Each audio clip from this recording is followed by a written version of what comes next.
Each one of you is gravely charged with safeguarding part of the living soul of this city, our trees. I implore the council to evaluate the housing crisis and ask themselves whether or not retaining trees is a higher priority than providing more homes to their citizens. Well, those are two of the many different public comments on a new tree ordinance the city of Seattle is wrestling over this week. So how can the city balance its need to build more affordable housing with the need to preserve and grow its tree canopy? Plus, should the Seattle Police Department apologize for its role in the Black Lives Matter protests from 2020? And also, what happens now that the legislature has fallen short on its role to fix our state's broken drug possession law? Will all drugs be legal in our state starting July 1st? A lot of questions here. We are discussing those stories and so much more this week on Seattle News, Views, and Brews, your coffee break political podcast. If you haven't voted in the special election yet for King County and you're hearing this on Tuesday, get that ballot in right now for the Crisis Care Center's levy, please. I am Brian Callanan here. I'm a host on Seattle Channel here. The views expressed are mine, all mine. And with me once again is my co-host, David Croman, transportation reporter for the Seattle Times. And David, I got to break this down with you. It's not that I completely understand the sport of hockey. I never thought I'd follow it all that closely, but danged if I wasn't yelling at the TV this week and watching the Kraken win in overtime. Yeah, I'm not a hockey follower, but I've been watching the playoffs a little bit. It's fun. I'm happy to hop on the bandwagon. Can't say that I'm going to stay on the bandwagon permanently. We'll see, but it's fun. Right. Yeah, it seems like there's room so far, so I'm taking it. Well, David, thank you as always for joining me here. And also thank you to our background noise sponsor out there, City Grind Espresso on the first floor of City Hall. Also to our show patrons. We really need your support here, folks. If you're a listener, please do become a patron. The Seattle News, Views, and Brews sticker campaign is off and rolling. We'd love to have you on board as a supporter of the show. You can get your very own decal here. Wow, these are so special. $5 a month pledge there. Make it happen, folks. I sticker out to a number of people recently. Angie, Cindy, looking at you here. Send an email our way with a photo of that sticker in action. Seattle News, Views, and Brews at gmail.com. Thanks finally to Converge Media. We partner with Converge for the video version of this podcast. Check it out on Converge's YouTube channel, Wednesdays at 7. Off we go with right here, right now. All right, David, let's talk trees here. Seattle is trying to hit the reset button on its tree ordinance. The city really hasn't revised this law since about 2008. City leaders say it needs some fixing.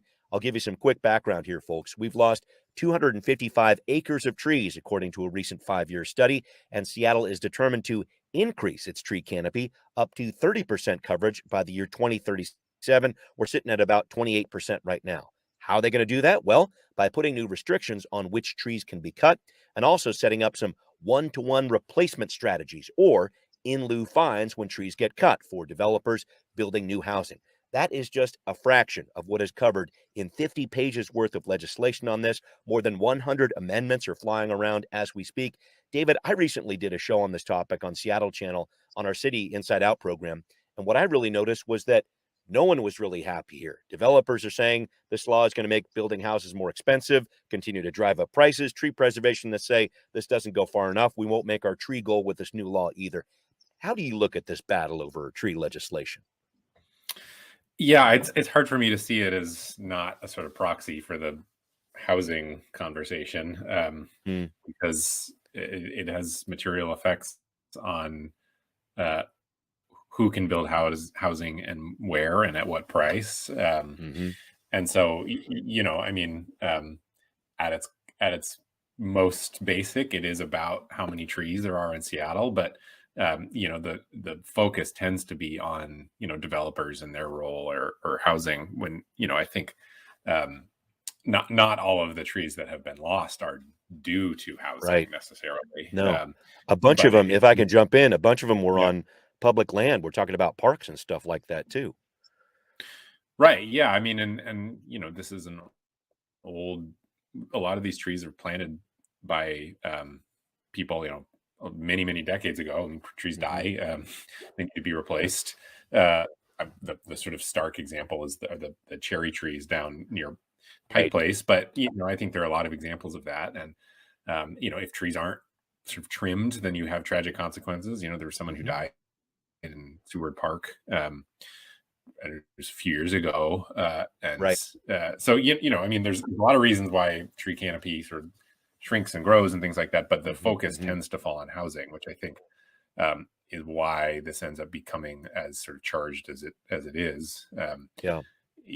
I mean, I point this out usually when we talk about the tree canopy, which is, the decisions that Seattle makes around housing and density also has effects on the tree canopy outside of Seattle. Right. If it's harder, if there's less housing in Seattle, then there's more demand for housing outside of Seattle. And there's an example down the road for me where about 200 acres of second growth forest were logged to build, a new neighborhood development. Maybe that was always going to happen that way, but part of it is, I'm out in Kingston. Part of it is people who maybe otherwise would have lived in Seattle, and there's more pressure for housing out here, and so trees get cut down. So it's always interesting when you talk about tree canopy in this sort of as if there are, in a Seattle specific way, when we all know that trees generally are not, they don't really care about city boundaries. Yeah. So Seattle's decisions have impact elsewhere too.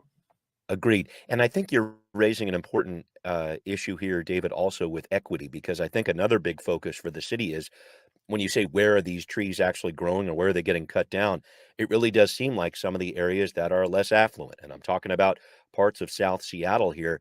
There are fewer trees there. And the impacts when we talk about climate, when we talk about that heat dome that we had a couple years ago, those temperatures were markedly and measuredly higher in those neighborhoods where there were fewer trees, less money, that sort of a thing. So I think the city's trying to respond to that too, which makes this balancing act even more difficult when you really start pinpointing areas like that. Your thoughts on this whole idea of tree equity and where trees are built, because it turns into an issue of, some people call it climate injustice. And I think that's a part of the equation too. Right. Yeah, absolutely. I think of Greg Spots, the SDOT director. That was kind of one of his big initiatives when he was in Los Angeles, was around this. And, if you look at the data, it is pretty stark. A lot of that too is those areas tend to have bigger arterials and, Rainier Avenue, I think of cutting through a lot of the neighborhoods, or Martin Luther King Way, or, so it's not just about housing. And certainly, I don't know that anyone is opposed to adding more trees in places that need them.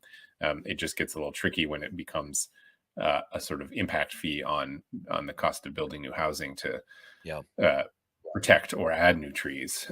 But yeah, certainly. I mean, and I think that question around heat inequities is going to get more and more pronounced with each every summer. I mean, it's been hot and smoky, and having a tree nearby is a minor reprieve from that.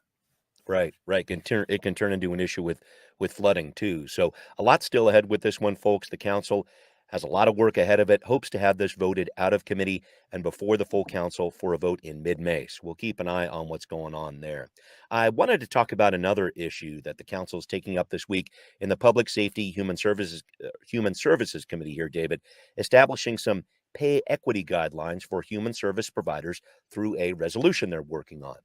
I always get a little leery about resolutions because they're not as legally binding as a city ordinance. And I'm wondering, what does it really mean to have a new resolution on the books that says we are planning on paying our human service workers more?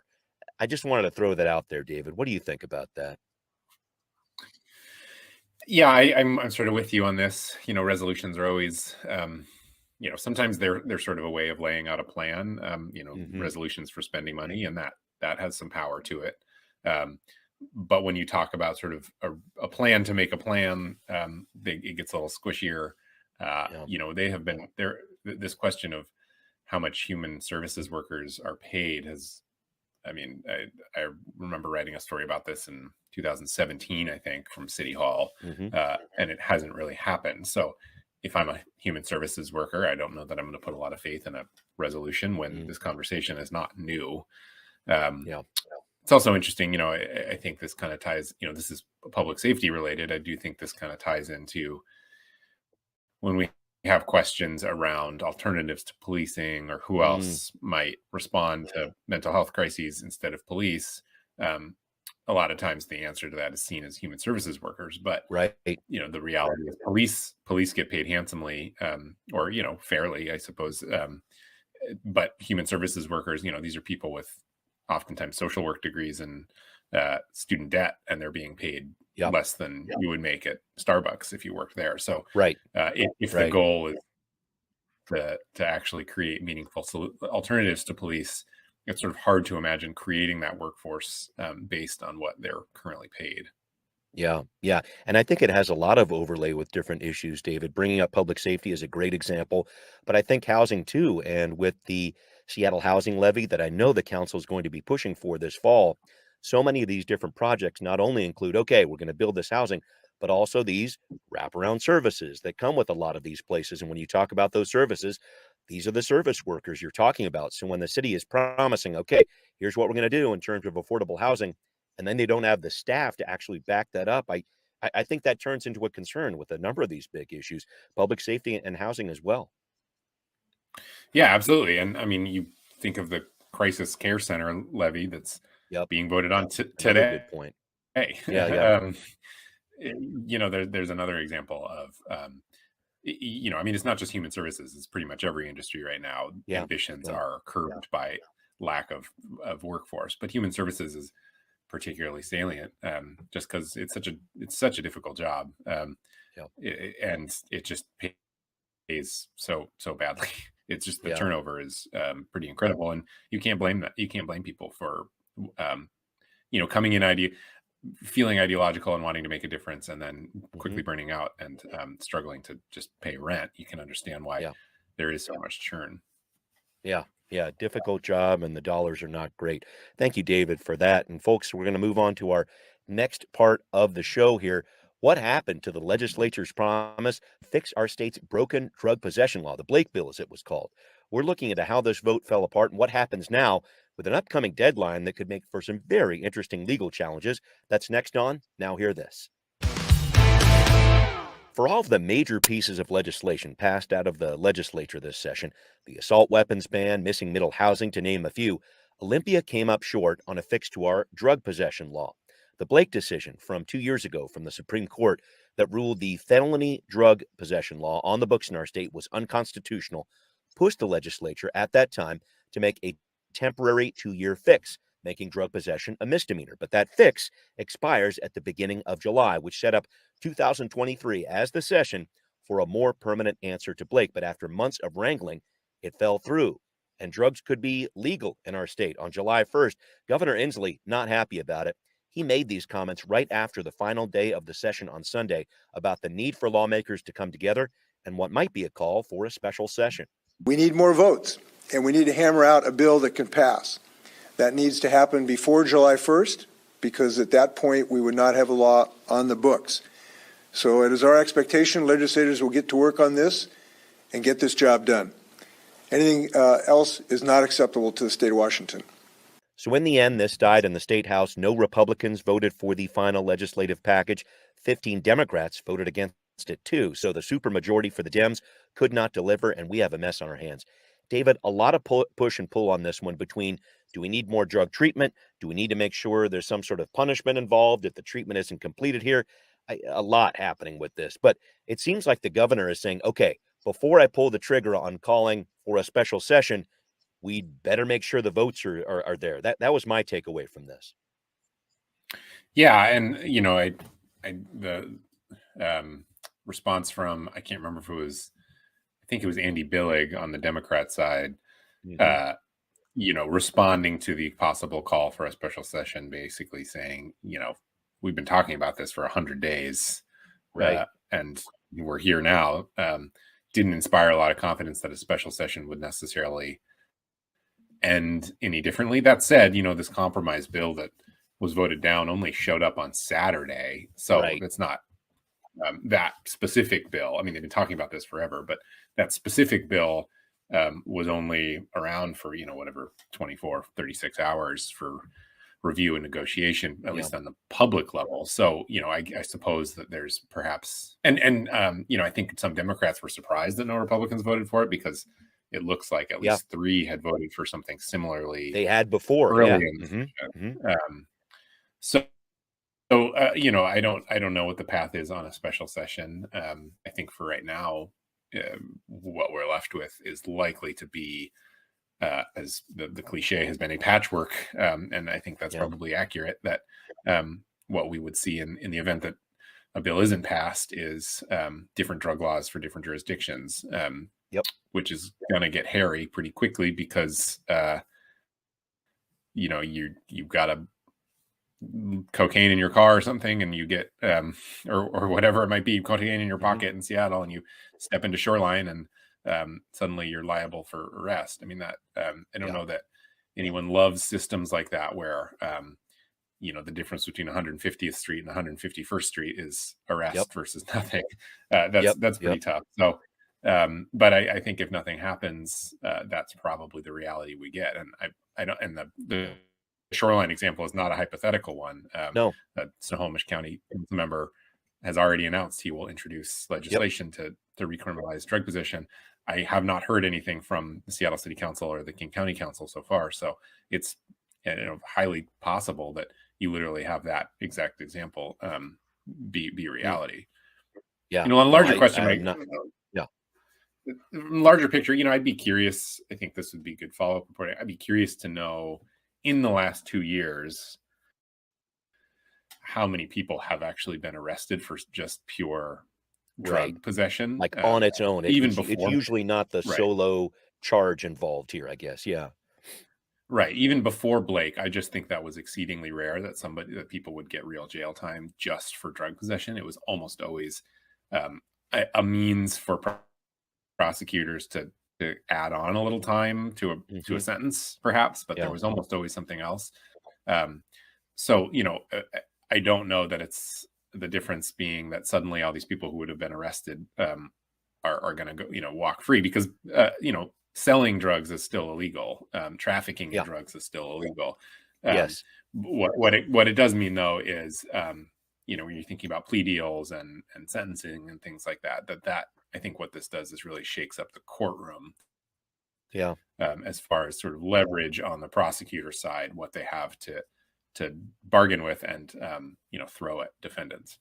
Yeah. And interesting to see, too, cities like Bellingham coming out with a law that says, okay, we're not going to criminalize possession, but we are going to criminalize the public use of it. So it almost turns into an issue like that, too, I think, in some ways, in terms of, okay, what are we seeing publicly? We talk about this a lot with homelessness for sure, but I wonder if that whole conversation over drug use ends up going that direction. Again, I feel like what Bellingham is doing is very much a Band-Aid on the situation and doesn't offer the treatment that is certainly part of that follow-up. But I was interested to see that come out of Bellingham there, and I wonder how that shapes this discussion too, in terms of what cities and counties do. Yeah. I don't know. It'll be interesting. And I think, we've heard from Mayor Bruce Harrell. I think we're going to see increasingly more renewed interest on what, fentanyl and what can be done to turn back fentanyl, because it's just really, my colleagues have been writing about it a little bit, and I think are going to continue to write about it, which is just, fentanyl has really, the number of other people dying from fentanyl is pretty astounding, and how quickly it has grown. And so I do think that alone kind of changes progressive cities' calculus around what they want to do with drugs. How they go about that, I don't know. But if nothing is struck on Blake, I guess it wouldn't actually even surprise me if even Seattle looks for a sort of Bellingham-esque path. The issue here is that the Blake bill did have money for treatment, as you mentioned. And so that gets a lot harder for cities that are already looking at budget shortfalls pretty universally to imagine kind of setting up treatment options. And Seattle is not really in the treatment business; it's more of a county thing. So it just, again, you get into patchwork, and who has authority over what, who has money to do that. It gets hairy quickly. Yeah, and who has the treatment services and all that too. So, I'm fascinated to see where this goes next, and fascinated to see if the Dems are going to try to draw in those 15 votes that were no on this one, because I think a few of those votes that were no were saying, this gross misdemeanor idea, which is basically what they had settled on Sunday, the final day of the session there. They weren't okay with that. A lot of Democrats saw that as a return to the war on drugs. So a lot of rhetoric flying around here. We'll see what settles out over the next several weeks here, but interested to see what a special session might bring, if indeed that is called here. All right, well, moving on, in case you missed it, an interesting report last week from the City Office of the Inspector General, one of several oversight agencies monitoring the Seattle Police Department. They put out their fourth and final Sentinel report, as it's called. These reports have been detailing some of the issues arising from the George Floyd protests of 2020, what the SPD was doing during that time. And there's been some media buzz, David, from this report about the idea that the SPD should apologize for its action. The line in the report says this: acknowledge the harm to BIPOC community caused by Seattle police actions over time, and issue a public apology for the actions of Seattle police during the 2020 protest. Now, for the record, Chief Diaz did apologize to anyone who lost trust in the department. That was back in 2021. He said he was deeply sorry. This was an open letter that went to the federal court as well. But it just had me thinking about this issue writ large, David. Is an apology truly what's needed from the SPD in the spirit of reform? Some thoughts about this. Yeah, I don't know. It's sticky. Part of me feels like we're going to be thinking about how they responded to that those protests for a while. We already have. Yeah. I don't know. I don't know the answer to that. I don't know sort of what that actually accomplishes. Who would hear that apology? My sense is the people to whom that apology is directed. I don't know that it would actually sort of change anything about how they feel about Seattle Police Department, and specifically how it responded to those protests. I would be curious to know how the officers would feel about its department apologizing to protesters, because we'll still see this sort of. I think it's hard to ignore that there's a bit of a cultural divide between some members of the police department and some citizens of Seattle. Mike Solon, the SPOG president, is sort of the most stark example of that. And so, it's an interesting idea. It's an interesting gesture. I don't know if it's going to happen. I would also think maybe there, whenever, I don't know what kind of outstanding legal cases are still being deliberated, but anyone who follows sort of liability knows that, if you apologize for something publicly, it's basically an admission of guilt. And so I don't know that they will too, because if there are cases outstanding, that certainly would complicate them. If they have the police chief on record apologizing for how they responded, that's pretty good evidence for anyone who's still litigating injuries that they may have sustained. So I don't know what Seattle Police Department does with that recommendation. I haven't heard anything yet. My sense is they kind of probably just want to move on from it, and are probably going to bank on